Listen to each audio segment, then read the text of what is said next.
This is one of those stories that is hard to believe. The ups and downs of my life could be made into a movie. I've been happily married for over 30 years or so, it seemed to me. I have 3 children whom I love dearly. I own my own business, which started out as a service station, gas station if that makes more sense to you. Now it is also a convenience store. I'm not rich, but I make a good living. Let me start by saying that a few years ago my son was hospitalized. He was 28 years old at the time. He is married, has a wife and 2 children. He was diagnosed with some kind of kidney problem. My wife Annabelle, whom I called Annie, and I feared for our son's life. The doctors told us that if they couldn't get the kidney problem under control, he might need a kidney transplant. We didn't know what to do to help our son. The doctor told us that we could talk to family members in case a transplant was necessary. Of course it was about my son, so I went to the lab and had them check my status and determine if I would be compatible. My wife didn't know I had done this. I decided to give him a kidney before telling the rest of the family. The test came back the next day and we were not a match. I asked the doctor why. After all, he was my son. What was wrong with my kidneys? I told the doctor quite loudly that I had had a few beers, but I didn't smoke. The doctor was a little embarrassed, but I didn't care. I told him how I felt. Finally, the doctor asked me to come into the office. "Mr. Weller, you and your son are not a match because, according to the test, you are not his biological father. I'm sorry to have to tell you this, but you've been raising your voice too loudly.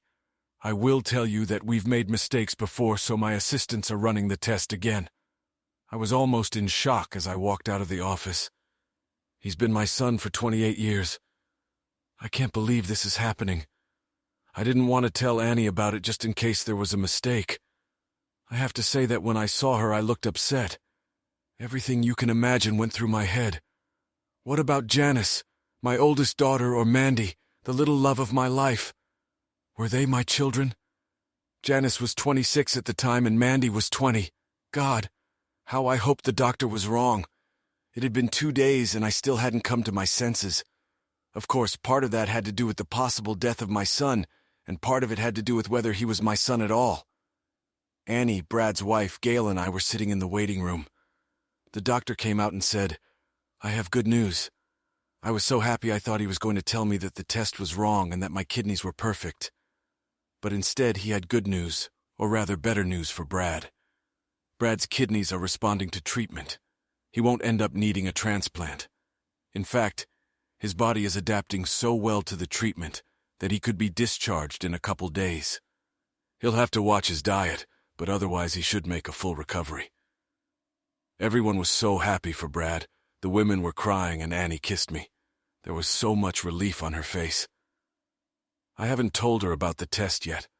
I would go back and talk to the doctor the next day. I asked Janice, Mandy, and Annie to take a DNA sample. They asked me why it was necessary, and I explained to them that if any of us had a problem like Brad's, the doctor would be able to prescribe treatment much faster if he had that information. Annie was a little nervous, but agreed. The rest of us didn't hesitate, and it was just a swab taken in the mouth. Janice had one done on her children and her husband, so they would be ready if there were any problems. The next day I went to the doctor at the hospital and gave him all the samples. He gave me the bad news. Brad and I are not blood relatives. I asked him to analyze all the samples I gave him and put them on record so that other family members could get the information if needed. I will pay for all the tests. Mr. Weller, are any of them your family? They are all my family. 2 daughters, sons-in-law, grandchildren, my daughter's children, and of course my wife. I want to know if those labeled as Janice and Mandy are my biological children. Even though they are adults, they are my children and have been all their lives. Brad was released from the hospital a few days later. He had another week to recover and then he could go back to work. Everyone was so relieved that he wouldn't have to go through dialysis or even worse, a transplant. I tried to stay calm, but it wasn't easy. I really needed to know if these girls were my blood. Annie asked me almost every night why I was acting so strange.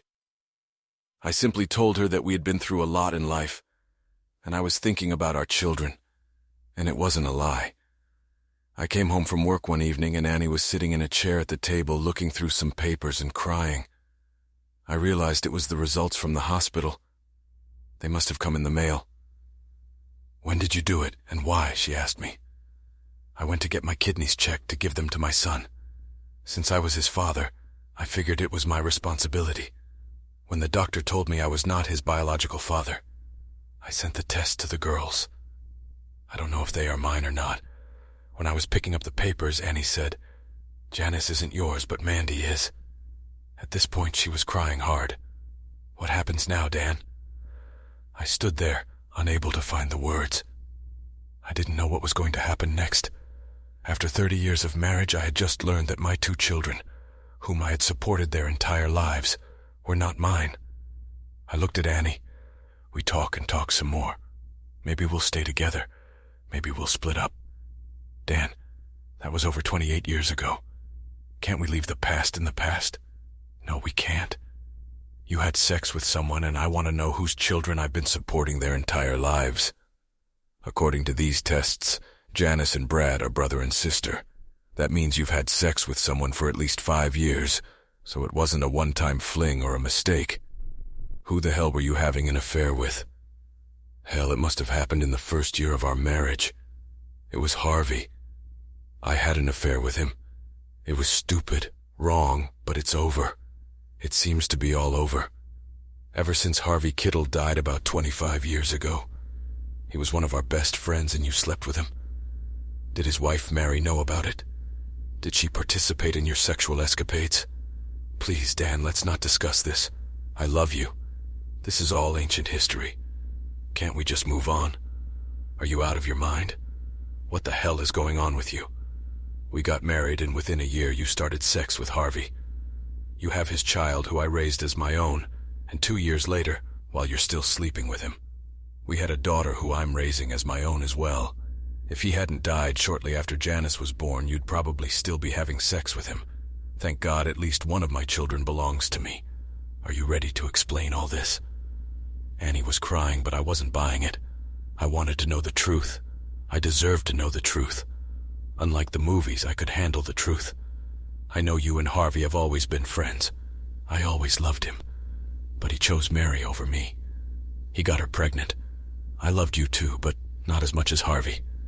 After he and Mary got married, I was very depressed. You asked me to marry you, and I did it half out of spite. I wanted Harvey to know that I went on living in spite of him. So you married me to mess with Harvey and to mess with him even more? You ended up having sex with him behind my back? I asked. You were on the tow truck a lot back then. Mary was working during the day, and Harvey came by to see you. At least that's what he said. I didn't plan it. It just happened. I don't have any excuses. We had a sexual relationship, and I knew I still loved him. He would come to me and always told me that one day we would be together. We just didn't have to rush it. I was a child, and as long as he made love to me, I didn't care. He stopped seeing me after I got pregnant with Brad. I was really mad at him. He came over and saw Brad and asked if the baby was his. I told him I didn't know, but I wasn't going to tell you anything until he married me. He laughed at me and said you could raise his baby. Do you really believe I'm that stupid? It just happened. What just happened? If you're going to convince me that it just happened, then you're stupider than I can imagine. If you stopped seeing him, what about Janice? Did that happen to her too? I told him he wasn't allowed in our house unless you or Mary were here. I had feelings for him, but I found out he was just using me for extra sex. One day he came over and forced me to have sex with him. He said if I refused, he would tell you about Brad. He hurt me. He didn't make love to me. He hurt me a lot. When he left, he laughed and said he hoped he had put another baby in me. I couldn't tell you about it. I didn't want to lose you. Shortly after Janice was born, Harvey was taken away in a car accident. I was saddened, but relieved at the same time. I could finally put all the cheating behind me, and we could start living a normal life. I loved you more and more. Our life was good, wasn't it? I've spent my whole life trying to make it up to you. I know we had our differences, but overall we had a good marriage, didn't we? And he asked, yes, our marriage was good. But now, looking back, I see that it was all based on lies. You cheated on me. You married me while loving another man. You had a child with another man, and then you said you were raped and got pregnant again without telling me. And now you're telling me to just forget about it. I don't think I can, and I don't want to. I'm going to see our lawyer and start divorce proceedings. Dan, you can't. What about our kids? What are you going to tell them? I'll leave that up to you. Just so you know, I don't think you were raped, and you would have continued to have sex with him if he hadn't been removed. You have a week to tell me your story for the kids. After that, I'll tell them the truth. I take it Brad and Janice don't know that I am not their biological father. Of course you don't. No one knows but me and now you. Please, Dan, they love you. Don't hurt them by telling them that a man they've never met is their father. I am their father and they are my children. Nothing will ever change that. I've been with them their whole lives and that won't change. I think we'll both live here until the final contract is finalized unless you have a lover in mind. It's inappropriate, Dan, and you know it. No, that's the problem. I've been with you for 30 years and I don't know you. I'll move my stuff into the guest bedroom. I don't want anything more to do with you. Annie started crying as I got up from the table and started moving a few of my things into the guest room. 2 days later, I got a call from the store. They said that my wife's car had driven over a guardrail and fallen onto an embankment. According to them, it looks like she was speeding, going too fast, and didn't have time to turn. She was pronounced dead at the scene. The sheriff questioned me about any problems my wife might have had. I replied that there were none to the best of my knowledge. He said he was classifying it as an accident, but was going to hold the report until after the autopsy. I couldn't imagine having to bring all the dirty laundry out into the light now. I loved her, but I also hated her, if that's possible. I called all the children and told them about their mother's death. I told them I was going to the hospital to identify the body. They could call a few relatives and pass on the news. I knew it was a shock to everyone, even me. Now it was on my conscience. She took her own life, or it was an accident. A few days later, the autopsy came back clean. Other than the blood pressure medication, the coroner found nothing. Her death was ruled accidental. At the funeral, I grieved for her. Even though I was going through a divorce, I still had strong feelings for her after 30 years of living with her. I was glad I hadn't met with a lawyer yet. No one needed to know about Annie's secret affair. I would have to live with it. It wouldn't do any good if I told my kids about it. The day after the funeral, my 2 daughters and daughter-in-law came into the house. I asked them to take all of my mother's personal belongings and divide them between them. All I asked for were a few pictures of us as a family. No one can understand how bad I felt unless they have gone through something similar themselves. The questions of what if kept running through my mind. What if I had never taken this test? What if I never told Annie about it? What if I hadn't told her I was leaving her? Would any of that have changed, or was she just going too fast that day? Chapter 2. Get Involved.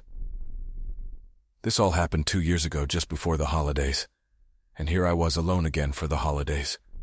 My son and oldest daughter now live about 100 miles away from me. I told them I could come up for a day or two during the vacations. Mandy was a senior in college and said she was going to England with friends for the vacations. The trip was organized by the college. She had asked me about it a few months ago. She was worried that I would be alone. I tried to explain to the kids that I had been living alone for 2 years now. I spent every day at the service station shop and was never alone there. One day I was sitting in my big comfy chair watching a few programs on my old television set. On came a commercial I had seen over and over again about donating $24 a month to give a child in a third world country 3 meals a day. A place to live over their head, proper health care, and a school education. What the hell do people really believe that? Don't get me wrong. I'm all for feeding the hungry and helping those who can't help themselves. But if I could do all that for $24 a month, I should have moved there myself. Sorry, but I'm not big on sending money and hoping it goes to help children. To those who do it and believe in it, I wish you success, and may God bless you. However, it gave me an idea. The next day when I was at the store, one of our local priests came in, and I asked him if the church was doing one of those Christmas campaigns where they put up a tree and then write on it the names of families who need help for the holidays. Well, yes, Dan, we have one. Do you have a family name you'd like to publish? No, Pastor Jim. I need the name of a family I can help over the holidays. Great, Dan. Just come to the church and pick a name. The Christmas tree is pretty full this year. A lot of people are out of work. Jim, can you give me the name of someone you think really needs help? I don't want it to be a family that is having a hard time with a husband who just got laid off. I want a family whose help during the holidays will really make a difference. I'm not just going to give the child a toy. I want to make sure this is a holiday they will never forget. Pastor Jim smiled at me. I think he realized that I wanted to make a difference in my family's life. Dan, I think I have the perfect family for you. We have a young widow with 3 children. They moved here from the big city last year. Her husband was shot during a drug deal gone bad, and she moved here to try to give the kids a fresh start in life. Okay, Jim. Thank you so much.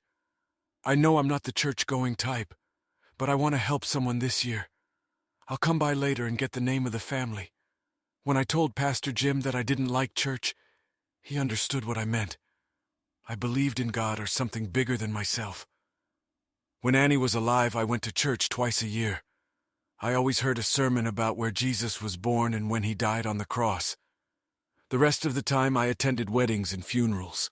Carmela Wilson was the name on a piece of paper I'd taken off a tree at church. A widow with 3 kids, an address and a phone number. Pastor Jim told me she worked as a waitress at Joe's restaurant. I think I knew who he was talking about. I've eaten at that restaurant dozens of times in the last year, if not more. I bet the waitress named Carmen was called exactly what Jim had told me her name was. I would go into the store and make sure everything was under control. I was a pretty hands-on boss. I decided to stop by Joe's diner and talk to Carmen. As I walked in, I looked around and Joe waved at me. We had been friends since we were kids. Plus, of course, we were both business owners, which made us a little more communal.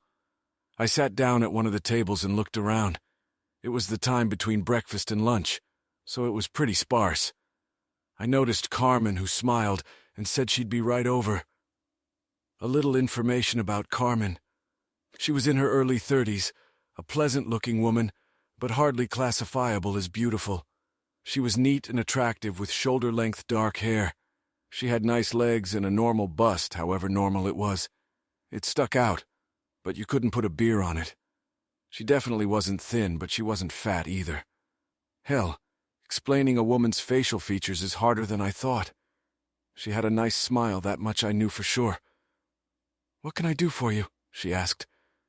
"Just a cup of coffee and some conversation, if you don't mind." "Yes, for coffee, but I don't know about this conversation," she replied.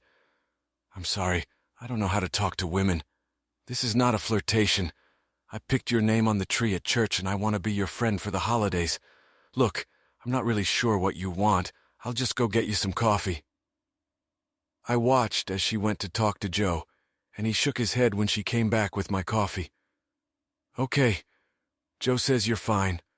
I get hit on by men quite often, and I don't need that in my life right now. So what do you want? What's a holiday friend? I know the church put my kids' names on the tree so they could have Christmas, but they never talked about a friend. Friend, this is my idea. Please let me explain. If you want me to just buy the kids a present when I'm done, that's what I'll do." Without going into too much detail, I was watching TV when a guy said that for $24 a month, I could sponsor a child in another country. They would feed them 3 times a day, give them clothes, schooling, and a roof over their head. All for $24 a month. Dan, isn't it? My kids have $24 worth of milk a month. I can hardly make more than that. She smiled. She had such a beautiful smile. I know I agree. I've decided that I will be adopting a family from now until the holidays. I want to help you with your material needs through Thanksgiving and Christmas. I want your family to have a memorable Christmas. I am not rich, but I can spare enough money to try to help one family this year, and I have chosen yours." Carmen's eyes were glassy. "Are you serious? I was so worried about my kids this year. You see, my husband was... I know, Carmen. He was murdered. Please let me help you help your children. If you feel I'm interfering in your life, just tell me and I'll back off. Why are you doing this? Don't you have family you could help? Not a stranger? Look, my wife died 2 years ago. She died in a car accident. God, I feel so sorry for you. It's okay, Carmen. Anyway, my holidays were pretty lousy and I wanted to try to help someone else be happy this year. I have 3 grown children. My son is in his 30s and my daughter I think is 29. They are both married and have families of their own. The youngest daughter is a college graduate who is going to England for Christmas. Neither of them are in financial difficulty. So what do you say? Shall we be friends for the holidays? You have a kind face, Dan. For the sake of my children, I'll say yes. Please, no tricks. My family and I have been through a lot in the last year. So what do you want from me? It's a good idea to start by restocking your coffee and getting an idea of some of your needs. She poured coffee and said she needed to get back to work. Jo was nice, but she needs to do her job. We agreed to talk after she left work the next day. I asked her out to dinner, but she said she needed to be around the kids, but I could come to her house and talk there. I can even have dinner with them if I like macaroni and cheese. Tell you what, Carmen, I'll pick up the pizza and we can eat it. Pepperoni and cheese, okay? She smiled. That would be great, but you better bring 2 pizzas. My 8-year-old can eat half of one by himself. I went over to her place tonight. I didn't know she lived in a project. For those who don't know about these places, I will tell you that they are on public assistance provided by social services or children's services. These organizations help with rent, food, and other things. The bad thing is that it's not the best place to live. A lot of drug addicts and undesirables usually live there. Now I knew that more than anything I wanted to help Carmen and her children. I was met at the door by her 8-year-old son. He was a cute boy and asked what I wanted. I explained that I was a pizza delivery boy and that his mom had invited me to visit. He smiled broadly and said, "Mom said her friend is bringing us pizza today. We don't get pizza from the store very often." As I entered the store, 2 other children ran up to me screaming, "Pizza, pizza, pizza, Mommy! The pizza place is here!" A 6-year-old shouted. Carmen entered from the other room. You could see that she had gone to put things in order. Children, where are your manners? I thought I taught you how to behave in company. Sorry, Mom, we were just a little excited. Her oldest son looked at me. We don't get visitors very often. Can we have pizza already? Kids, this is Dan, a friend of mine. You can call him Uncle Dan or Mr. Dan. I interrupted Carmen, or just call me Dan. What's your name? The oldest spoke first. My name is Mike, and I'm 8 years old. Then the second one said, I'm Mark, and I'm 6 years old. This is my little sister, Molly. Let me tell you, Molly said. I know who I am. My name is Molly, and I'm 4 years old, soon to be 5. I go to kindergarten, and I'm very smart. She was the sweetest little girl and looked a lot like her mom. Everyone sat down at the table and started eating pizza. I looked around the room and realized that this was a struggling family. The furniture was old and they didn't seem to have much stuff. Of course, I only saw the kitchen and living room. The TV was on, but the picture wasn't the best. While the kids ate pizza and watched cartoons on TV, I asked Carmen what she would like help with. Oh my God, I wasn't prepared for this. Look, my kids and I are doing fine.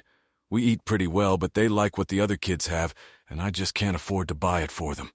You've seen our stupid TV with the crappy picture? I bought basic cable so they have something to watch. We buy our clothes secondhand, but they are happy with whatever they get. They are really great kids. I'm afraid to buy bikes or anything else we have to leave outside.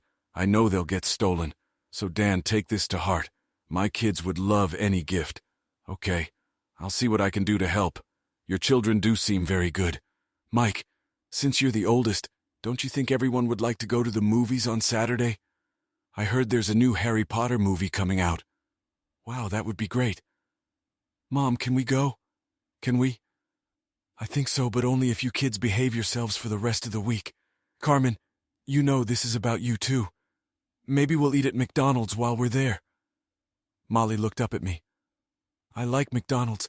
They have Happy Meals and a playground and everything. All right, Molly. Be a good girl for Mommy and we'll go there on Saturday. The kids were happy and Carmen was smiling. I decided that I had done a good job. Making them happy made me happy. It went on like that for several weekends. We took the kids to places where they could just have fun. I would go to Joe's restaurant for lunch and always sat in Carmen's area. I started leaving her big tips, $10 or so each. Dan, you don't need to do that. Just make my kids happy, that's all I need. So you don't need the money? I smiled. That's not fair, Dan. Sure, I can use the money. I just feel awkward to say the least. I feel indebted to you for everything you do for my kids. Can I make you guys Thanksgiving dinner or something? I need to do something for you too. Now I'll talk to the kids, see what's on our agenda and call you back. Carmen, I do this for you because it gives me pleasure. I enjoy helping people who are trying to help themselves. Please don't feel that you owe me. Just seeing the look on the children's faces is more than enough payback. Besides, seeing you smile is a pleasure in itself. You could see that it embarrassed her slightly, and she looked away. Mandy came home one weekend and asked me what was new. I told her about Carmen and how I had tried to help her. Dad, do you think this is a good idea? You don't know this woman, do you? Honey, it's a new meaning of life for me to help someone and see the faces of these little ones. Honestly, I feel better about what I'm doing. I started the conversation with Carmen. I want you to meet Carmen and tell me what you think. I don't know, Dad. I'm kind of uneasy. You say they live in a neighborhood? Isn't that a pretty bad neighborhood for a single woman and her kids? Exactly. That's why I'm trying to help them. Maybe it will help them get back on their feet. Mandy, you've always been my little girl, and now you've grown into a beautiful woman. You don't need my help as much anymore, so I feel like I should help someone. I'll tell you what. I'll have Carmen come over so you can meet her and the kids, and you give me your opinion. Okay, Dad, but no promises. I'll be as honest with you as I can be. I won't sugarcoat it. I knew Mandy was a little worried. She was my rock and always looked out for me. I know she would have told me the truth. She was a lot like me. It was out of character for her to lie. On Saturday, I invited Carmen and the kids over to my house. It was a little chilly, but I decided to grill anyway. I decided that while I cooked outside, Mandy would do her own grilling inside. Carmen appeared in the wrecked car. She had all the kids buckled in and was already unbuckling their seatbelts when Mandy looked at me. "Nice car, Daddy," she said, meaning of course the opposite. "What makes you think I'm helping them? What would you say if she drove up in a new car?" "That's a great idea, Dad." "This is for you," she smiled. Mike and Mark ran up to me. "Hey, Uncle Dan, wow, you guys live here?" "Wow, what a big house." I introduced the boys to Mandy as Carmen led Molly out of the car. "Mike, Mark, this is my little girl, Mandy." "Hi, boys, nice to meet you," Mandy replied. "Hi, I'm Mike. I'm 8 and Mark is 6. This is Molly getting out of the car. She's our little sister. She's 4 years old." Molly walked over to me and I lifted her into my arms. Mandy watched me carefully. "Molly is my little friend. She holds her own against her brothers just like you," I laughed. "Carmen, this is Mandy, my pride and joy and also my youngest daughter." As they greeted each other, I could almost feel their brains working. Finally, Carmen smiled at Mandy and said, "Look, I know it's different. I know you have tons of questions about who I am and what I'm doing here. I've been asking myself the same questions. Let's just enjoy this day and I'll try to answer some of those questions. I think your father is one of the nicest people I've ever met. So show me the kitchen and we can cook together. Men think that since they cook meat, grilling is a whole meal. We women know better." Mandy looked at me. "I like her already, Daddy." They smiled at each other and we headed into the house. The kids wanted to explore the house. I told them it was okay, but to stay out of the drawers and not to run around. They went from room to room, came back and told their mom about everything they saw. They asked if they could watch my big screen TV, and I asked them if they wanted to go to the store with me and pick out a couple DVDs to watch. Of course, they said yes, and Molly asked if she could go too. Carmen intervened. "Molly, why don't you stay here with me and Mandy and help us cook? We girls need to be together." She must have told Molly what was needed because Molly looked at me and said, "Uncle Dan, take the boys and go ahead. I have to help the girls cook." It was so funny to hear that from a 4-year-old. I told her that it was okay and that I would rent a movie just for her. I ended up renting the movie The Little Mermaid for her, and she was smiling a lot when she watched it. She asked Mandy and her mom to watch it with her. She told the boys that they could watch it too, but they had to be quiet. It was so funny to hear her trying to act like an adult. The girls decided that we would spend Thanksgiving at our house. Carmen and Mandy would cook dinner, and I would keep the kids busy, which wasn't too hard to do. I have a pool, but it is closed for the winter. However, I also have a hot tub.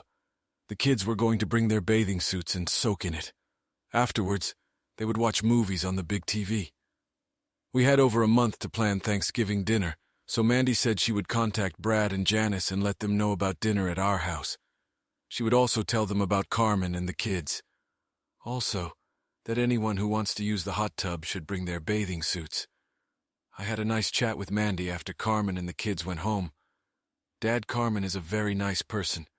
She is very sympathetic and is not afraid of work. She told me about her past and about her husband's murder. It was horrible. Everything she had to go through. I understand why you want to help her, especially with the children. She doesn't make excuses for her life, and you can see that she is really trying to keep it together.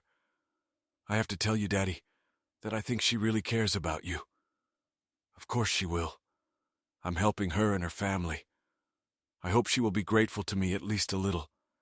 No, Daddy, I mean care in the sense of really like maybe even love. She didn't say that, did she? Dad, she didn't have to do that. We women can sense these things. I think you've fallen in love with her too, Daddy. All I ask is that you be very careful and considerate. Come on, Mandy, I'm just happy for her. This is the happiest I've seen you since Mom died over 2 years ago, Dad. I'm glad to see you happy. I just want you to be more aware of your situation. I knew Mandy was right. I had feelings, strong feelings for Carmen and the kids. I didn't know where they would lead, but I recognized it. I just didn't know anyone else was as observant. I got a separate call from Brad and Janet. I did my best to explain that I was helping Carmen during the holidays, and that I had learned the family's name from the Christmas tree at church. I think I did a pretty good job of embellishing the situation. I explained to them that Carmen wanted to say thank you by helping prepare Thanksgiving dinner. I knew they were a little wary of the situation, but agreed to come to dinner. For the next couple of weeks, Carmen and Mandy helped organize all the events. They acted almost like sisters, with Carmen being the oldest in doing most of the planning. Of course, Mandy went to school most of the week and came home on Fridays. I stopped by almost every day for lunch at a restaurant and mostly to see Carmen. At least twice a week, I stopped by her apartment to say hello to the kids and bring them some treats. Carmen told me that I spoiled them. I have to say it bothered me a little when I watched Carmen at her job. She was always so friendly and nice to everyone. I saw men hitting on her, but she always smiled and refused advances or dates. I guess it was natural for me. I had no right to be jealous of her even for dating, let alone being friendly with other people. Chapter 3. Change. On Thanksgiving Day, Carmen and his children arrived early. She looked very beautiful. She wasn't dressed in any special way, but even in a skirt and blouse, she was a very attractive woman. She and Mandy had already started cooking. Mandy told us that she had invited her boyfriend to dinner as well. I had met him a few times. He was a paramedic and was still taking classes at the college where he met Mandy, who was training to be a nurse. They were both part of a group going to England to help out at the hospital during the vacations. They would leave the week before Christmas and return home on January 8th the following year. It was less than a month before they left, but it would be sad if she wasn't around during that time. Brad, his wife Gail, and my 2 grandchildren showed up. I hugged them all and the kids asked when they could go in the hot tub. I told them I wanted to introduce them to the other kids later. I introduced them to Mike, Mark, and Molly.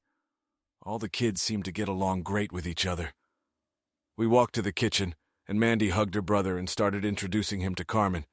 Brad, Gail, this is Carmen, a good friend of Dad and me. I felt good when she said that. Brad said hello, but I knew the gears were turning in his head.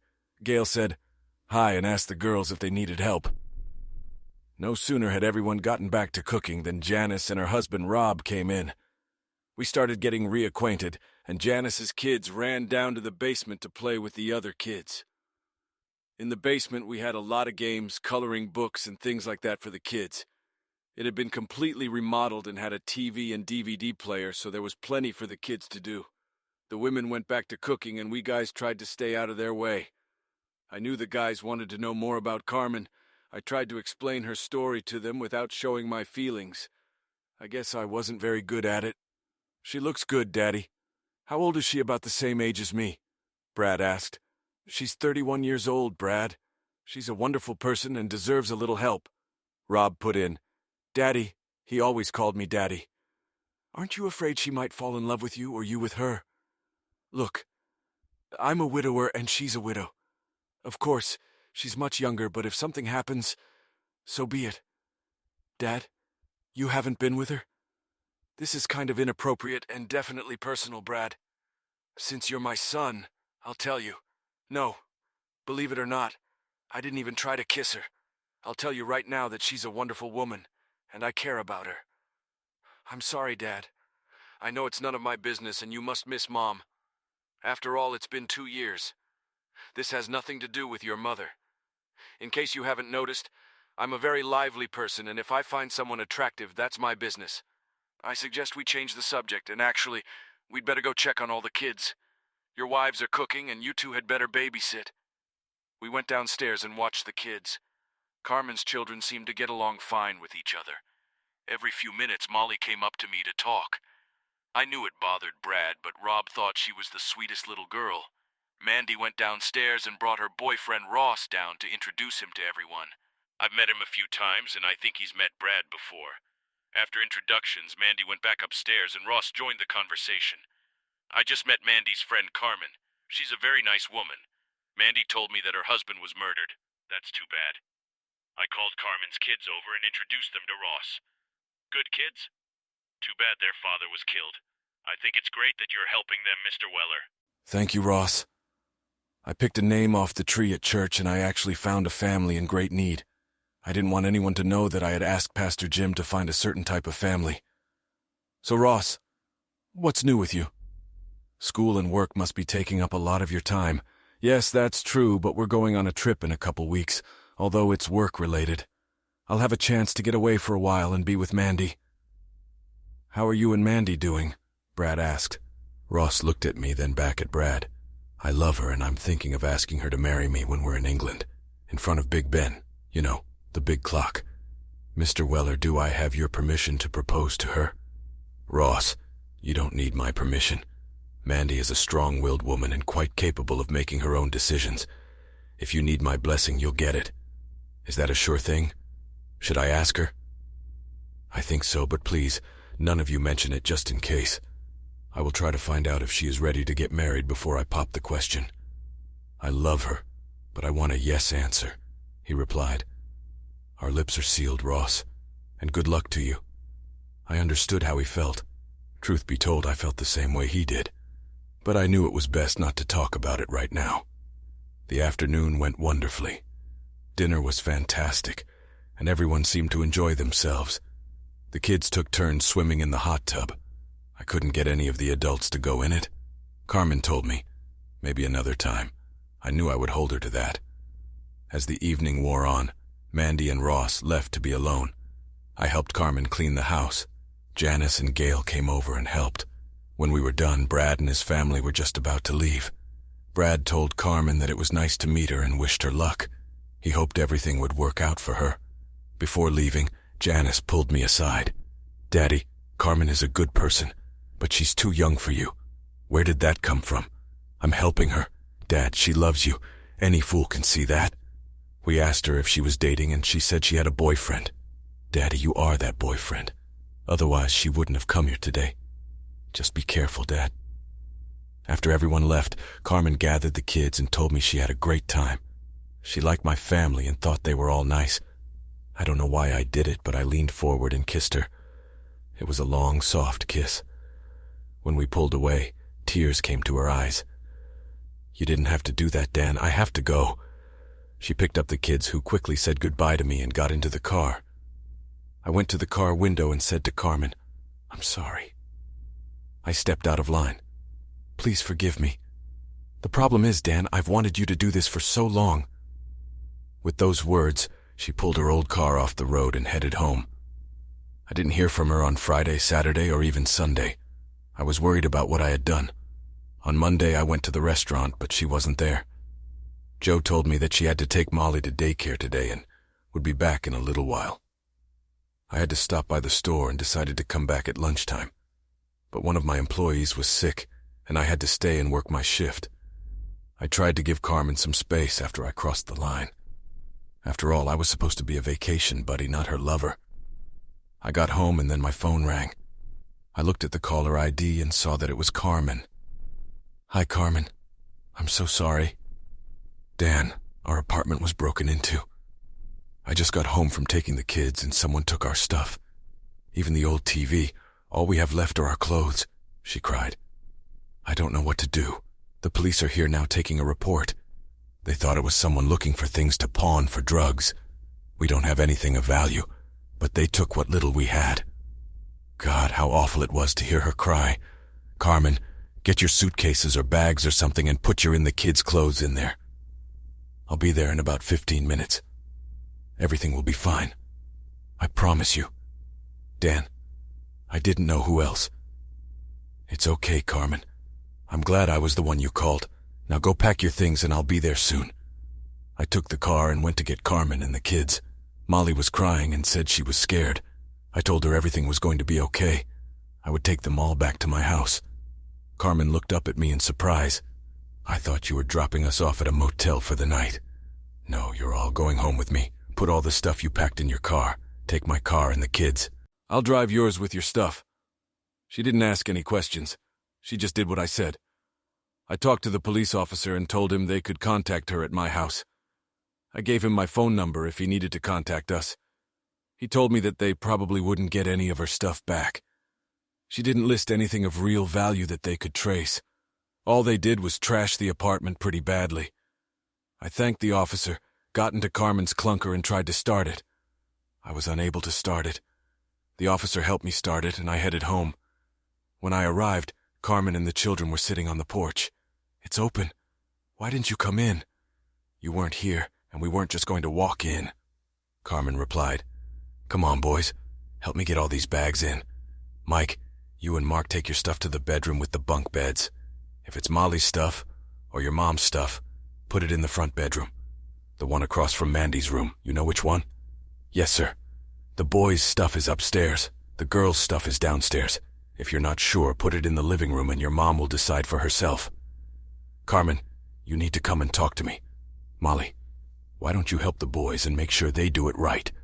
Of course, Molly liked her job of telling the boys what to do. Dan, what are you doing? We can't live here. What will your kids think? Carmen, you need help right now today. Let's try to do this my way for a few days.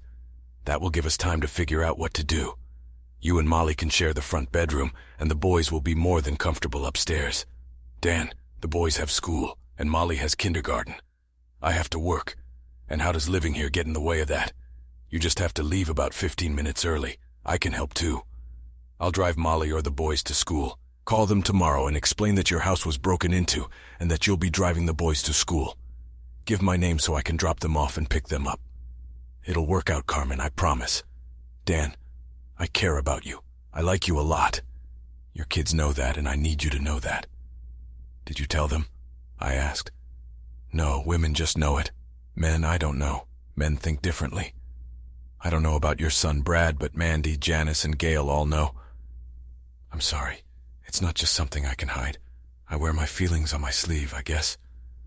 I'll worry about my kids. You already have enough to worry about. Oh, and I'm sorry, but I'm not sorry I kissed you. Just thought you should know. I went upstairs where the boys slept, made sure the dresser drawers were empty, and Carmen helped the boys lay out their clothes. While they were doing that, little Molly and I went downstairs and emptied the dresser drawers in their room. I was glad I had taken my wife's things after she died. It made the task much easier. Everyone came into the room with Molly and me. Molly asked her mom if she could put her things in the drawers. I took the boys and we went to find something for dinner while Carmen put away her personal belongings. The boys and I made hot dogs and macaroni and cheese. When everything was ready, we sat and talked while we ate. Carmen asked me about the rules of behavior in the house. I told her that we would establish them as we went along. We told the kids that they needed permission to do anything they wanted to do until we set the rules. They were told they could not enter my room or office without an invitation. They were not allowed near the pool at all. It was closed, but they were still children. We made sure they understood they could drown. They could only go in the hot tub with permission from Mom or me. It wasn't supposed to be a daily event. They could only watch TV with permission from Mom or me. It was their responsibility to keep their room clean. Carmen laughed, knowing the boys weren't the neatest. At least the rules were set. I looked at the boys and Molly, who was always smiling at me. Kids, this is your home now. You can be kids and have fun. Just remember to always ask your mom for permission if you're not sure what you should do. Uncle Dan, what if we get hungry, my guest? Eat. That's what I do when I get hungry. Tomorrow, Mommy and I will buy you snacks. You will always have food. Just remember, when it comes to food, your mom is the boss. One more thing, and I mean this. If your mom says no, don't come and ask me. If I say no, don't put your mom on the spot. No means no. Any other questions? Molly raised her hand. It made me laugh. I guess she'd learned it in kindergarten. What, honey? Carmen asked. Are we allowed to play with the toys in the basement because they're not ours? Honey, you can play with all the toys we have downstairs. We'll talk to Santa this year, and he'll probably get you some of your own, I told Molly. Molly raised her hand again. Can I go play with them? Yes, honey, you go ahead. I'll come down and be with you in a little while, Carmen said. Molly stood up and headed downstairs. Not 10 seconds later, the boys followed her downstairs. One of the boys shouted upstairs, Uncle Dan, can we turn on the TV? I only shouted back, Yeah, go ahead, just not too loud. Carmen came over to me and hugged me. There were tears in her eyes, and she said, I don't know what I would have done if it hadn't been for you. She pulled away and wiped the tears from her eyes. We didn't kiss or hug again. I knew I had to say something without being funny or too serious. I squeezed her hands and said, I'll always be here for you. Let's go see what the kids are doing. Together, we headed down to the basement to join the kids. It was like a family. I remembered Annie and I doing the same thing, sitting and watching the kids play. It felt so right. It was getting late, and Carmen told the children that they should take a bath and get ready for bed. There were 3 bathrooms in the big house. She asked the boys to use the one upstairs and asked if Molly could use the main bathroom on the first floor.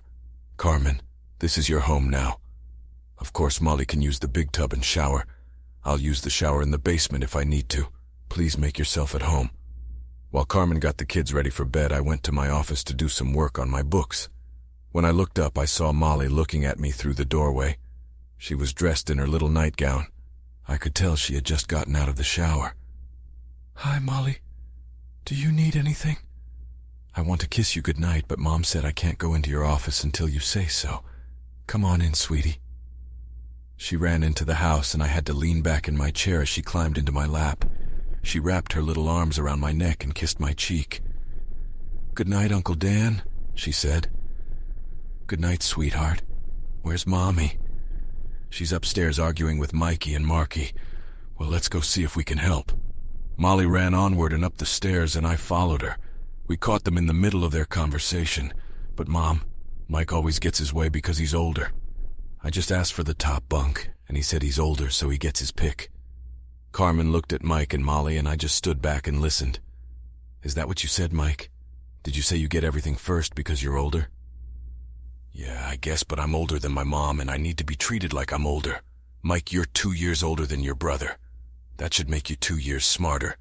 You think it's worth arguing about which bed you sleep in? I'll tell you what, he's your little brother, and he's always looking up at you. Come up with a plan to share the top bed, and you can both agree. Mike looked at Mark. Okay, Mark, I'll tell you what. You can have the top bunk this month, and next month I'll have it. We'll alternate and swap every month. Is that okay with you? Yeah, thanks, Mike. You're a great big brother, he said, climbing into the top bunk. You feel good inside, don't you, Mike? His mom asked. Yeah, I guess it is, Mom. Carmen kissed her sons, and we headed downstairs where she put Molly to bed. I have to get back to my papers, and I need to shower and get ready for bed myself, Carmen replied. I went back to my office and heard the shower running. I couldn't help but think of Carmen in the shower. When the shower was over, Carmen came out in her nightgown and robe. Her hair was still wet from the shower. Good night, Dan, and thank you again for everything. I looked up and asked her, Is there anything you don't look good in? She smiled and headed for the bed. I could smell her scent from the shower. I took a few deep breaths and continued working on the book. Our first morning passed in a rush. She asked me to call Joe and warn him that she might be a little late. She needed to stop by the school and daycare so they knew I could pick up the kids if needed. She also had to file a change of address. I called Joe, and he asked me if I was serious about Carmen. He didn't want her to get hurt. He was in his 60s and had been married for over 40 years. I got the feeling that he was looking out for Carmen. His wife worked as a cook in a restaurant, so I knew he was genuinely interested in Carmen's well-being. I let him know that I would never hurt Carmen or the kids. I tried to help them, but I had feelings for all of them. In the evening, we went back to her old apartment and packed up everything she wanted, which wasn't much. She turned in her keys to the office and informed us that she had moved out and the month's rent was paid. She didn't have to give notice as the apartment had been broken into. Mike and Mark came with me in the truck, and Carmen and Molly and her clunker. When we got back to the house, the phone rang. Carmen answered it, and it was Mandy. Mandy asked Carmen why she was at the house, and Carmen started to explain to her how her apartment had been broken into and she and her kids were almost homeless until I offered to let her stay with me. Mandy asked to talk to me. "Dad, are you sure about this? You know she loves you, right?" "What do you think I should have done, Mandy? Just give her some money and say go and manage on your own. I care about her, you know that. We're adults, and we haven't done anything wrong. I'm actually very pleased that she and the kids are here. It's almost like the good old days. I just want to say, Dad, that it's a fine line you walk. I really like Carmen as a sister, you know that. I'm just saying that you two need to be careful and realize what you're doing. Now, can I talk to Carmen again?" She talked to Carmen, and they talked for about 20 minutes while the boys and I took the rest of the stuff into the house and put it away or stored it in the basement. "What did she want after I gave you your phone back?" I asked. "It's mostly girl stuff, but she's worried about you and me. What's there to worry about?" My God, we're adults, for crying out loud. I'm in my 50s and I've gotten this far. I'm sure I can make good decisions for a decrepit old man who has no mind of his own. Damn, she knows how much I care about you. I told her that myself, and now you know. I tried to explain that I had no idea where this was going, but you helped me and the kids. I'm eternally grateful to you for that, but my feelings overpowered my gratitude. Mandy is worried that one of us will get hurt in this relationship. I told her I would never come between you and your family. Okay, let's just keep living one day at a time. Maybe time is the answer. Just then, Mike and Mark walked in. "Uncle Dan, can we all go in the hot tub?" I looked at Carmen and then back at the kids. "Only if your mom comes in. I don't want you kids going in there alone. Come on, Mom, please come in. Please, we're begging you, Mom. You're going to love it. It's warm and nice and lots of bubbles. Please, Mommy. Okay, boys, I'm going to be gone for a while. Go and get your costumes on. Molly, go get yours, and I'll be right there." She turned to me. "You're the one who set me up, aren't you?" I just smiled, and she smiled back. She went and put on a 2-piece swimsuit. "Are you happy now?" She asked if she walked past me and smiled. "Very much so. You look good in anything. I bet you even look good naked." I smiled. "Pervert," she replied, smiling as she walked toward the hot tub. The kids were already waiting for her. Damn, she looks so much prettier, I thought as she climbed into the tub. This woman has everything. After a few minutes, I handed Carmen the drink. She smiled and said the water is really nice. My sick body really needed it. The kids just sat there and watched the bubbles bounce off of them. "Thanks, Uncle Dan, that's really cool. I mean hot, no, not nice." "Well, you know what I mean," Mike replied. I took one more look at Carmen and headed to the office to finish my paperwork. Later, I heard everyone going into the house and getting ready for bed. I knew that in a few minutes I would see Molly peeking into my office. She was smiling and waiting for me to tell her it was okay to come in. No person with any feelings could reject this little girl. The same could be said for her mom. Molly came in, climbed into my lap, kissed me and hugged me. "Good night, Uncle Dan. See you in the morning." Like I said, I had a combination gas station, self-service, and a small grocery store. I no longer repaired cars, but I had a tow truck that I used from time to time. Carmen called me and told me that her car wouldn't start again. I was getting annoyed with this old car. I got a tow truck and drove to the diner to pick Carmen up. There were 2 guys there who said they would hook up her battery. I know they were trying to hit on her and probably wanted to jump on her bones. She later told me that she told them no thanks and that her friend would come get her in the car. When I pulled up in the tow truck, the two guys kind of backed off. I looked at Carmen and told the guys, "Thanks for helping my fiancée, but I'll take it from here." Apparently that made them nervous as they left pretty quickly. I hooked up her clunker and she climbed into the truck. Since it was mounted so high, I could see a lot of leg. Climbing into the cab, she took her time straightening her dress. "Thanks for coming, Dan. I told you I'd always be there for you, and I meant it.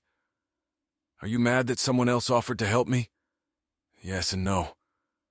I want everyone to know what a wonderful person you are, but I guess it bothers me when people hit on you. I didn't do anything wrong, Dan. I know. I was just answering your question. Besides, I don't own you. You told those guys I was your fiancé." "Why did you say that?" I didn't bother to answer her question. I just walked down the road and pulled into the junkyard. "What are we doing here, Dan?" "I'll give you a couple $100 for that pile of junk. You've already gotten enough in it. Get your personal belongings out and put everything in this garbage bag. We'll go through it later." "Dan, what am I supposed to drive?" "We'll talk later. We have to hurry to get the kids in time." She stowed all of her personal belongings in the truck along with the rest of her shoes and baby toys. We signed the title and got $300 for the clunker. We picked up Molly's car seat and headed home. I opened the garage door and told Carmen she could drive my old car. It only had 8,000 miles on it and was 4 years old. I'd bought it with the insurance money I'd gotten for Annie's car after the accident. Needless to say, her car was totaled. I usually drove the truck, so the car was rarely used. The only time I drove it was to take Carmen and the kids out. She put Molly's car seat in it and left to get the kids. When they got back, Mark told me that they had gotten a new car. It was much nicer than their mom's old car. "Dan, I'll pay you for the car. How much do you want?" "Carmen, just drive the damn car. You need something better, and this is a damn good car. That way I'll keep it in my name and keep paying the insurance. It'll save you a few more bucks. Dan, I don't want to say this, but what if we don't stay together? You know, if I move somewhere else. Are you thinking of moving?" "God, no. I was just wondering what I'd do with the car if you kicked us out." "God, Dan, I never meant to give the impression that I was leaving. I'm sorry. I couldn't believe this was the first time we had a fight over that stupid car. Carmen, I promise you that you will never be without a car. If you want me to put it in writing, I will. I was just worried about you in this old car. I want you to be safe and here with me." I couldn't believe it, but she came up to me and kissed me. I didn't know if it was an impulse or what, but it felt good. Molly looked at her brothers and said, "Mom just kissed Uncle Dan. Kids, it was a thank you for letting us use his car. No, kids, it's your mother's car now, not mine. She kissed me because I gave her the car." Carmen turned around and kissed me again. "Okay, everyone, time to get ready for dinner. Do you want me to cook for you, or do you want Mom to drive us all to McDonald's in her new car?" "McDonald's!" everyone shouted. Chapter 4. Shit Hits the Fan. I was at the store on Friday, and of course Carmen was at work. My kids, Brad, Janice, and Mandy came into the store to see me. "Daddy, we need to talk to you. Can we all go over to your house for a little while?" It was more of a statement than a question. "Sure, go home. I'll be there in a few minutes. Just let me in." I knew what this was about, and I was pretty much ready for it. I headed home and walked into the house. Everyone, my 3 kids, was sitting in the living room. "Dad, this is about Carmen and her kids." It looked like Brad was going to be the spokesman for the group. "Holy shit, Brad, it took you 2 hours to drive here for this conversation. I've already guessed why. What the hell did Carmen do that you dislike her so much?" "Wait, I mean, she doesn't disgust me, Dad. It's just that one day you're helping her and the next day she's living here with her kids. I noticed your car has gone too." "I take it you gave it to Carmen to drive. Since you are my children, I will take the time to try to explain this to you.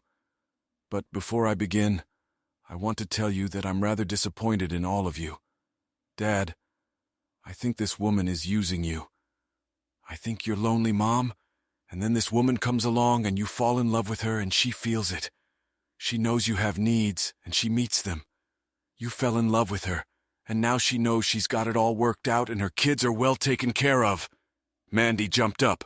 Bullshit, Brad. You may think that, but I know Carmen a lot better than you do. She would never do that to Daddy. I feel like she just loves him.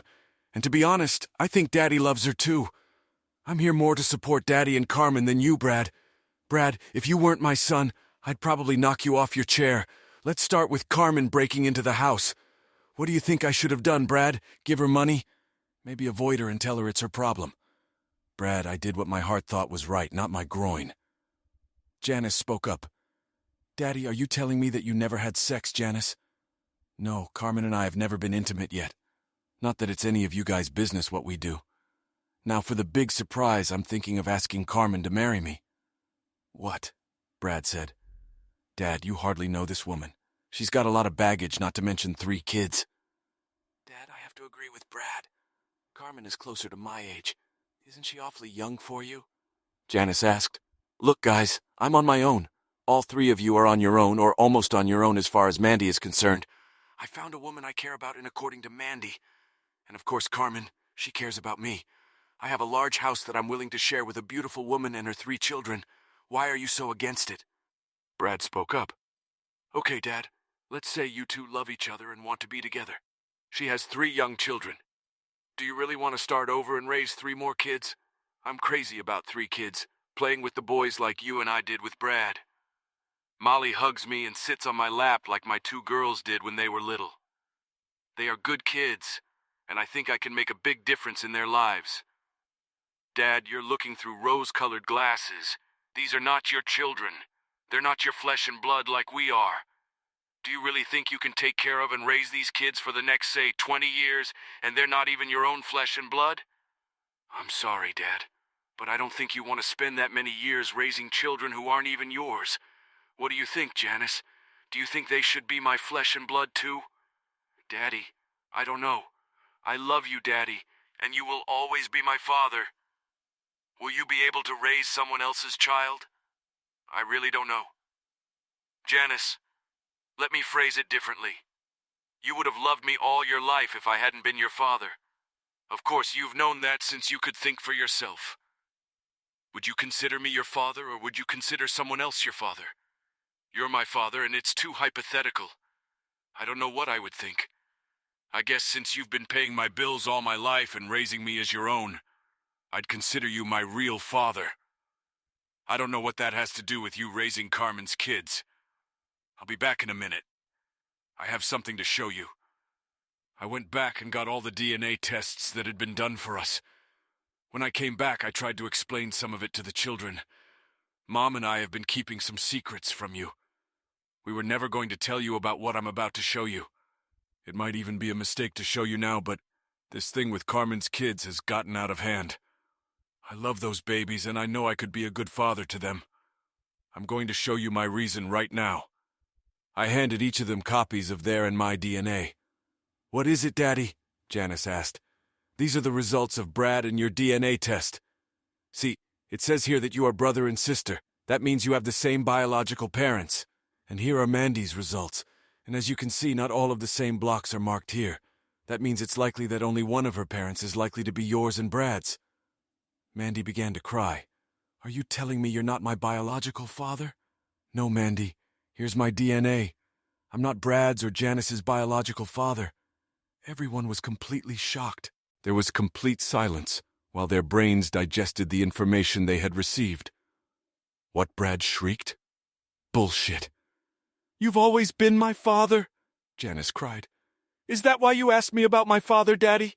Now I can answer honestly. You are my father. I don't care what some stupid test said. You are my father and always will be. I love you so much, Dad. I just came here today to tell you that I hope you didn't make a mistake with Carmen. I'm so confused, Dad. I just want you to be happy. I thought I was taking care of you. She was still crying, and I hugged her. Mandy walked over and cried with her, for it was her sister. Brad asked, Are you going to tell us the story about our sperm donor, Father, and how long you've known about it? First, Brad, I want you and Janice to know that I have always considered the 2 of you my children. From the moment I found out until now, nothing has changed except what you both know. You were and always will be my son, and Janice will always be my daughter. I tell you this because you should know that it's not just blood that holds a family together. It's also love and compassion. I was going to tell them the story about their sperm donor father. The only thing I was going to change was telling them when I found out. I loved them like my own family, and I wanted them to believe that I always knew about it. The routine with their mother was dead and gone, and I didn't want them to know we were going to divorce. Your mother and I were married very early on. Me and a guy named Harvey Kittle both loved your mother. Harvey also loved a woman named Mary. God or pregnant, and they got married. Of course, I was happy to have your mother to myself and asked her to marry me. We got married, and I was very happy. A few years later, your mom told me that she had married the evil Harvey. The four of us stayed friends, and your mom got pregnant. That was with you, Brad. 2 years later, she got pregnant again with Janice. Shortly after Janice was born, Harvey died, and your mom became depressed. One day she broke down and told me about you two being Harvey's kids. I was shocked and didn't know what to do. We broke up for about a month to give ourselves time to process things. I missed my 2 young children. Annie and I talked and decided to give it a try. After that, your mom became the best wife a man could ever dream of. She fell in love with me, and I always loved you as if you were my own children. Then Mandy came along, and Annie said she was definitely mine, and that was it. You all know how we lived after that. We had a wonderful family until your mom had her accident. Daddy, why did you take the test to give me a kidney if you weren't my birth father? Hope, Brad. I hoped and prayed to God that I was a match for you. You were my son, and I would give you my kidney in a second if we were a match. Janet asks, Dad, did you ever take a match test before Brad went into the hospital? No, it was very expensive at the time, and I had no reason to do it. Since your mom had already told me the truth, there were no surprises. Of course, when I took the test, there was no doubt, but I wasn't surprised. By the way, I have the test results of all your families. Brad, you and Gail are the biological parents of your children. Janice, you and Rob are also the parents of your children.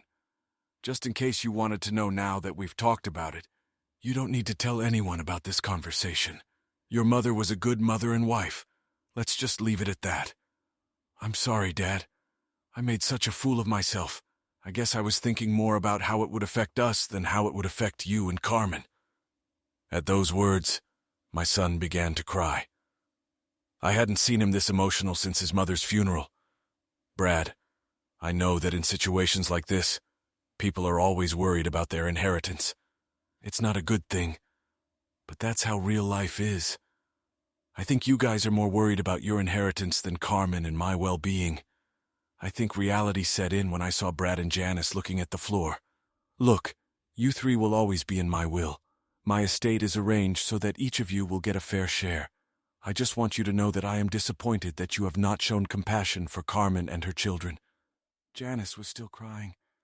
I think the thought of her not being my daughter overpowered even the thought of inheritance. Janice kept hugging me and telling me that she didn't believe the stupid test that I was her father, and that I would continue to be. I just hugged her back and snuggled up to her. I started to hug Mandy when Carmen pulled up. Well, guys, looks like we're all going out to dinner. Unless you want to tell Carmen why you're all here, I said. Carmen walked in. Hello, everyone. What brings everyone here? Mandy thought quickly. It's my last day off from home, and we all decided to go out to dinner. Oh, God, that would be great. Give me a minute to change into my waitress uniform. Kids talk to Mandy, Janice, and Brad while Mom gets dressed. Molly walked over to the seated Brad and gave him a hug. Hi, Brad. I like you. Brad looked at me. It had gotten to him what I was talking about.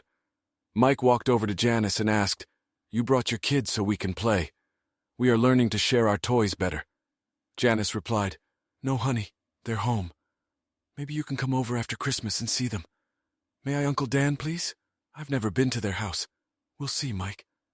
It's still a couple weeks away, I replied. Mandy asked Mark what new things had happened.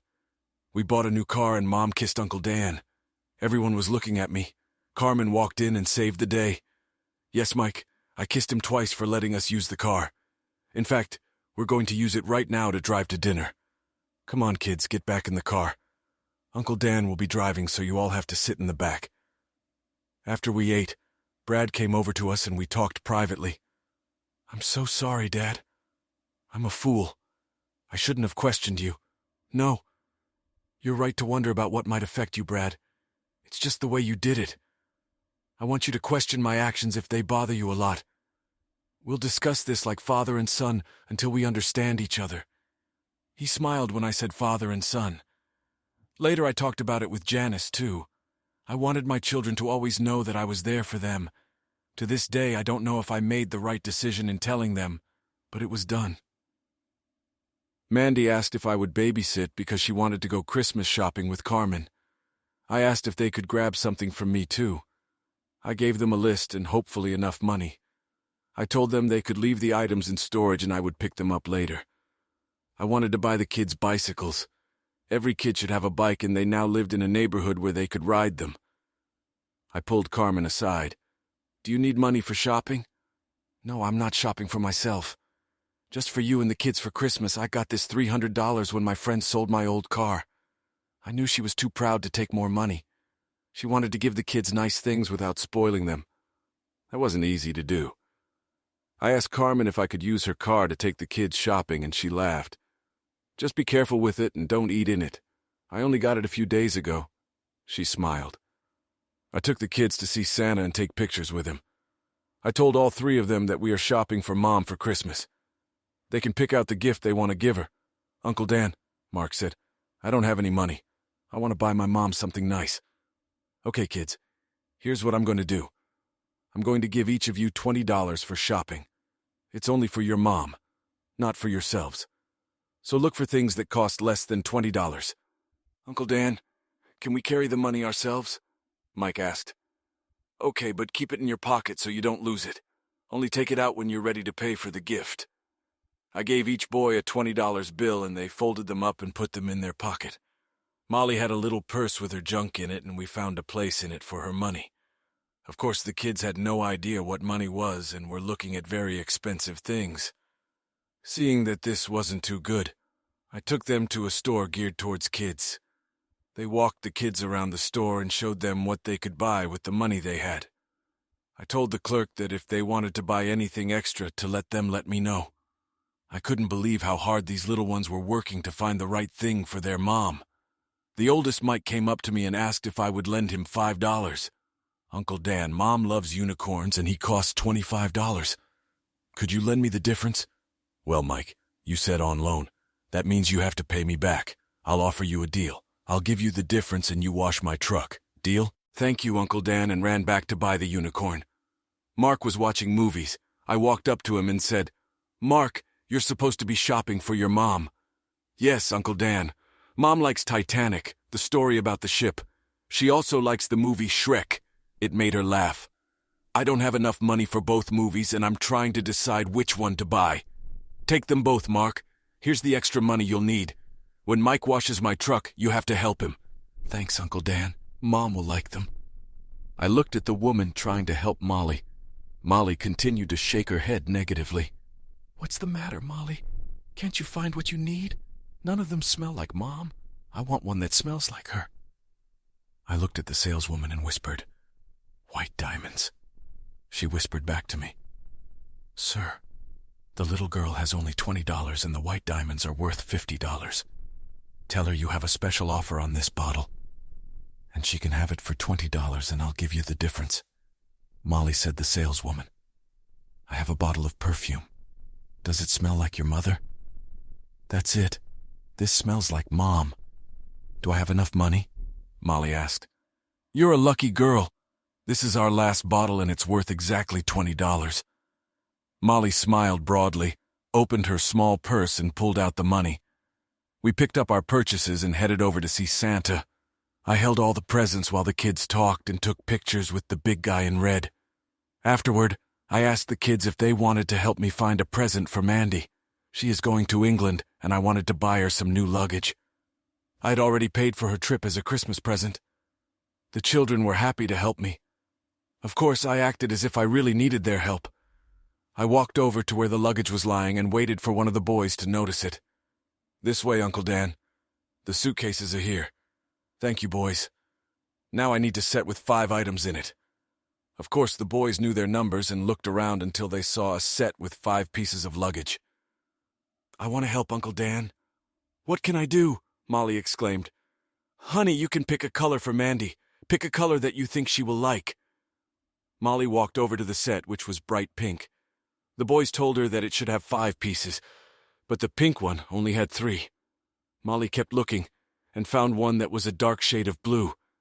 The boys said it had 5 parts, so that's what we bought. Thank goodness there were only 3 pieces in the pink set. We stopped at a burger place, had lunch, and headed home. We took our packages into the house, and the kids asked where they could hide Mom's gifts.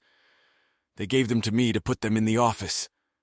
I told them to put Mandy's luggage on her bed so she could see it when she got home. We picked out a Christmas card for Mandy, and all 3 kids signed it themselves, including Molly. I told the kids that the gift would be from them. After the girls came back, the boys had to tell Mandy to go to her room.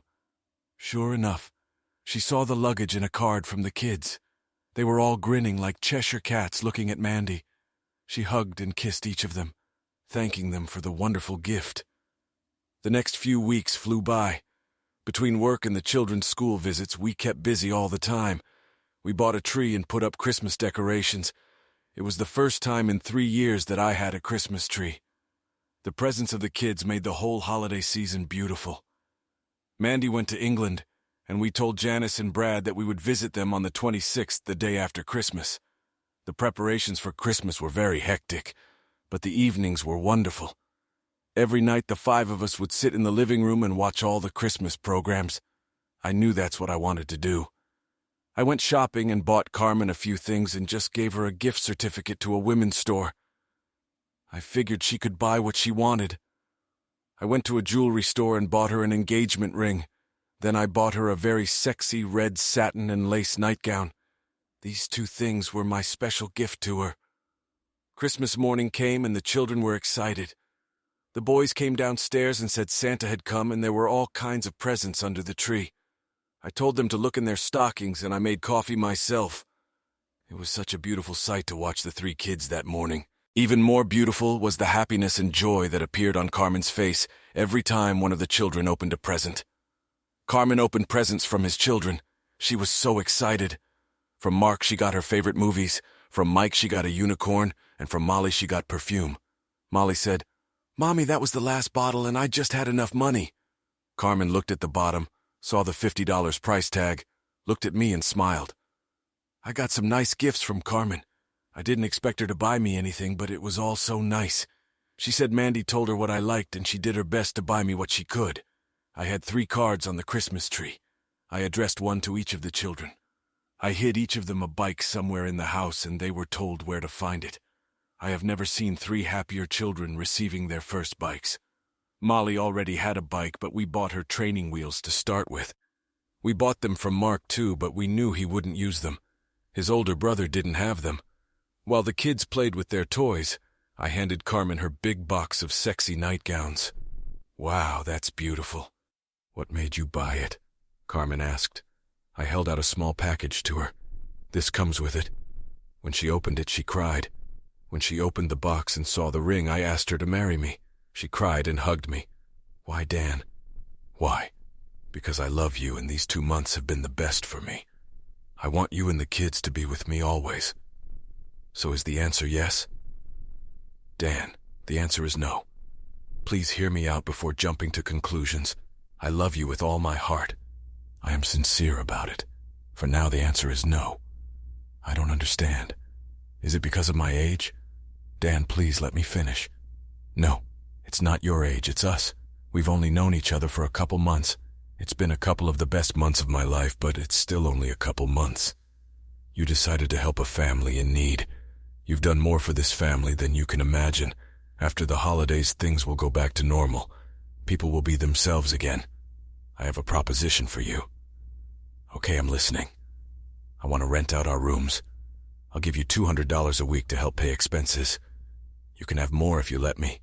I want us to be a family and live as a family. If in, say, 6 months or sooner you think it's not working out, just say the word and we'll make another arrangement. I just want you to be sure. It takes time to get used to a woman in your house and 3 kids. I need help paying for myself and being productive. I need your family to see that I'm not some fly-by-night skank who wants your money. I need you to realize that I really do love you, and those aren't just words. Time, Dan, all I'm asking for is time. I'm not going anywhere until you send me away."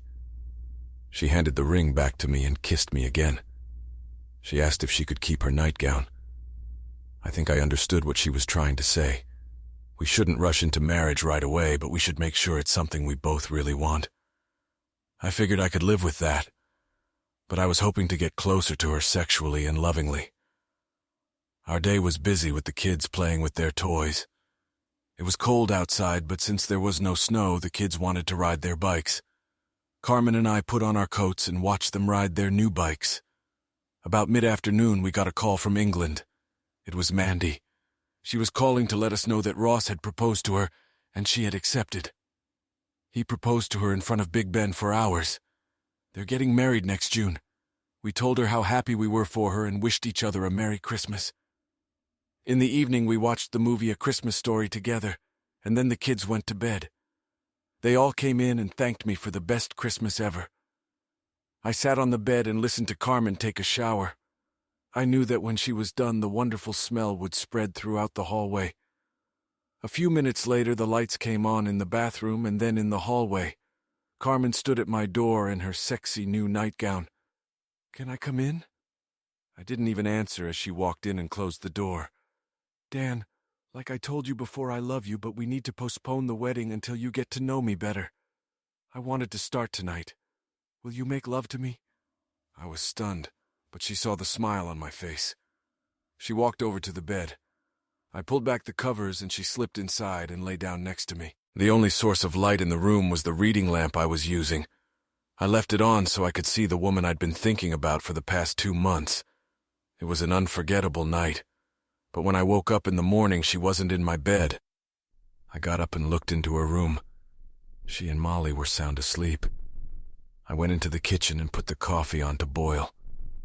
After everyone woke up, we had breakfast, and then we had to get dressed because we were going to Janice and her family. We would be having a big Christmas dinner in a day. Brad and his family were there too. We exchanged gifts, and I was surprised that they bought something for Carmen and the kids. Carmen bought something for both Brad and Janice's kids. Mandy told Carmen that we always buy gifts for the kids, but we don't usually buy for the adults. Brad just told her that Gail saw the sweater and thought it would look good on Carmen. Everyone talked about Christmas and the presents they would receive. Mandy called them to tell them about the upcoming wedding. Brad looked at me. I knew he was wondering if I had proposed to Carmen. Later, he came up to me and apologized again for his act from a couple of weeks ago. "Dad, did you propose to Carmen?" "As a matter of fact, I did. She turned me down." "What? I can't believe it. I really believe she loves you, Daddy. What happened?" "Time, Brad. She said it's too soon for me to just pick up and marry a woman with 3 kids. She wants to make sure I know I'm doing the right thing. What's more, she wants to contribute money to the household. She doesn't want handouts. She wants a loving relationship. So that's what we're going to do. Give ourselves time." "Wow, Daddy, I've never met a woman like that." "Dad, I know it sounds silly after all I've said, but don't lose her. She's a special woman. Time, Brad. We'll just give it time." 5. Some day later, life went on and we became a family. Carmen and I took turns cooking. We had a joint checking account where I put $400 a week and Carmen put in her $200. From this account, we paid utilities and bought groceries. We decided that any large purchases we would discuss first. So far, we didn't need anything. I usually stopped by Joe's for lunch but left when Carmen could sit with me for a few minutes. We really were like a married couple. Except we didn't fight and made love every chance we got. I remember our first time in the hot tub. Good thing we had a good filter. When it came to making love, Carmen was the best. Maybe it was the fact that I loved her so much, and that definitely makes the sex that much better. The only time we had to watch her was when Mandy was home on weekends. We would ask Mandy to watch the kids while we went somewhere. We're sure Mandy noticed this but never said anything. Time flew by, and it was almost time for Mandy's wedding. She asked Carmen to be her maid of honor. This made Carmen cried. She said she had never had such close friends and family. Mandy would have liked Molly to be her flower girl, but decided to ask one of her nieces, which she did. It was a very hectic time leading up to the wedding. Mandy had graduated from college and we were planning this wedding, and my girlfriend was a bridesmaid. At least the weather warmed up and I was able to open the pool. When Mandy and Carmen were running around doing wedding stuff, the kids and I just got in the pool. The pool was a great babysitter, and all I had to do was stay close by. The closer we got to the wedding, the more I thought about Carmen and myself. I loved those kids, and I knew they loved me. I was going to surprise Carmen at the wedding. I had to ask a few favors, but I hoped it would work out. Carmen and I hadn't talked about the wedding since Christmas. The day of Mandy's wedding, I put on my tuxedo. Brad and Rob were in the wedding party. Janice and Gail were too. Everyone was dressed up and the wedding was to start in a few minutes. Carmen was supposed to be running around as a bridesmaid. I had nothing to do, but I talked to Carmen's kids. I told them they could go ahead and sit with me. Mike, Mark, and Molly sat in the front row. Of course, Molly sat next to where I was sitting. I told them that they should be quiet and just watch the wedding. I told them I had to leave and come back and then walk Mandy down the aisle. I hoped they would listen to me. All the family members were at the wedding. The music started up and Ross, Brad, and Rob stood in front with the minister. Janice was the first to walk down the aisle. As she stepped forward, the children waved to her and said, "Hi, Aunt Janice." At least they said it softly. Gail came next with the same result. "Hi, Aunt Gail." She said a soft hello to the children. The kids were excited because their mom was walking down the aisle. "Hi, Mommy. You look very pretty." They said it a little louder. Carmen smiled but held her finger to her mouth to calm them down a little.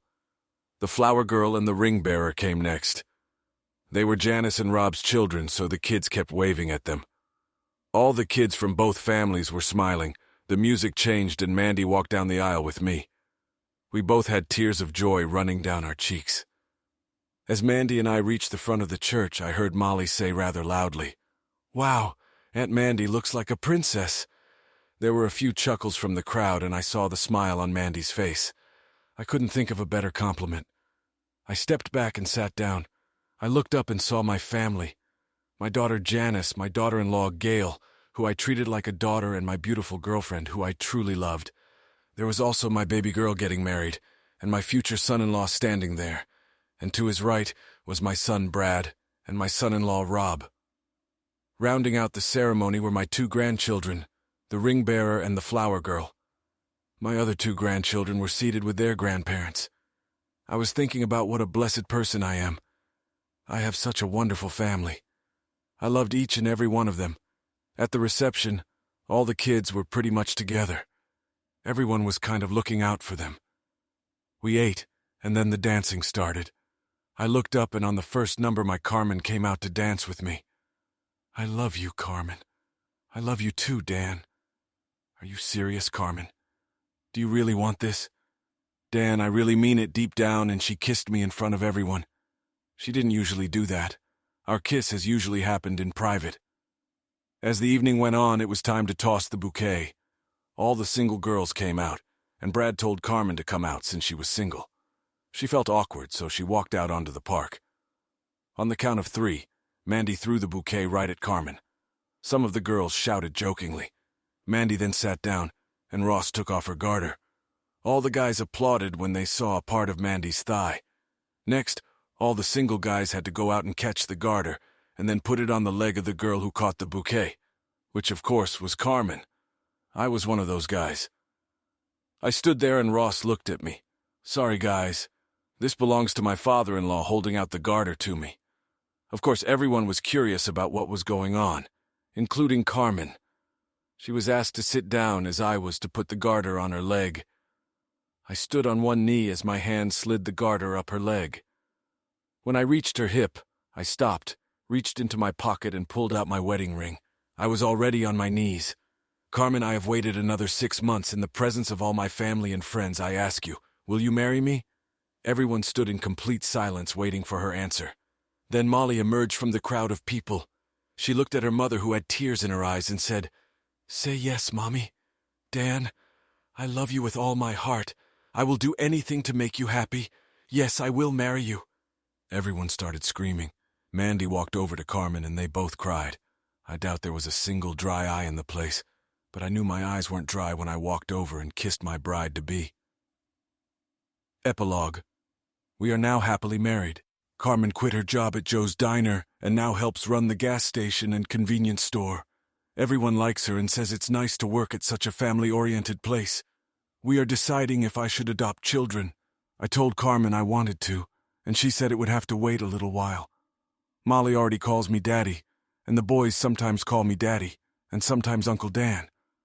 I think they do it to confuse some of their new friends. I look back on my life and wonder what would have happened to my family if I had known about Harvey Kittle all those years ago. I also think about what would have happened to my family if Annie hadn't died in that accident. Life is a very fragile thing. One mistake early in life can change the future forever. It's really something to think about. I'm sitting on the couch with my new wife. We cuddle while my new family plays on the floor and we watch TV together. Today we are going to watch a love story. Mark bought his mom Titanic for Christmas, and we are going to watch it together. All except Molly. She'll fall asleep about halfway through. Thanks for watching. I hope you enjoyed it. So subscribe to the channel and watch the next video.